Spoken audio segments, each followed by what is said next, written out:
মেহেন্দিগঞ্জে 40 ঘন্টা বিদ্যুৎবিহীন জনপদে চরম দুর্ভোগ। পল্লী বিদ্যুৎ সমিতি 1-এর দায়িত্বহীনতায় ক্ষুব্ধ এলাকাবাসী। সিয়াম বিশ্বাস, মেহেন্দিগঞ্জ প্রতিনিধি। বরিশালের মেহেন্দিগঞ্জ উপজেলায় বিদ্যুৎ বিভ্রাট এখন চরম রূপ নিয়েছে। টানা প্রায় 40 ঘন্টা ধরে বিদ্যুৎ না থাকায় দুর্বিষহ অবস্থার মধ্যে দিন কাটাচ্ছে উপজেলার হাজার হাজার মানুষ। সামান্য বৃষ্টি বা বাতাস হলেই ঘন্টার পর ঘন্টা বিদ্যুৎ চলে যাওয়া যেন এ অঞ্চলের স্বাভাবিক নিয়মে পরিণত হয়েছে।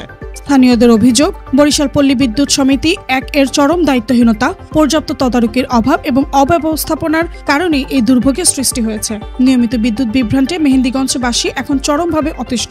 পৌর শহরের বাসিন্দা হারুন আর রশিদ ক্ষোভ প্রকাশ করে বলেন, এটা কোনো বিদ্যুৎ সরবরাহ না, এটা জনগণের সঙ্গে সরাসরি প্রহসন। স্কুলগামী শিশুরা ঠিকমতো পড়তে পারছে না, ব্যবসা বাণিজ্য অচল হয়ে পড়েছে, ঘরে রান্নাবান্নাও করা যাচ্ছে না।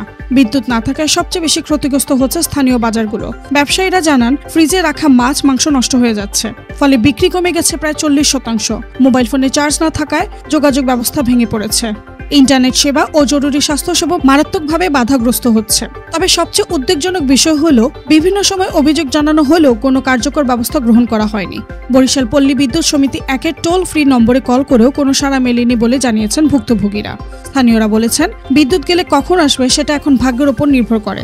এটা যেন আমাদের জীবনের স্বাভাবিক অংশ হয়ে গিয়েছে। পল্লী বিদ্যুৎ কর্তৃপক্ষ জানিয়েছে, সরবরাহ সংকট ও লাইনের ত্রুটির কারণে এ সমস্যা হচ্ছে। তবে তারা দ্রুত সমাধানের আশ্বাস দিলেও বাস্তবে সেই আশ্বাসের কোনো প্রতিফলন দেখা যাচ্ছে না। জনগণের একমাত্র দাবি, মেহেন্দিগঞ্জে বিদ্যুৎ সেবার স্থায়ী সমাধান নিশ্চিত করা হোক। শুধু প্রতিশ্রুতি নয়, দরকার দৃশ্যমান ও কার্যকর ব্যবস্থা।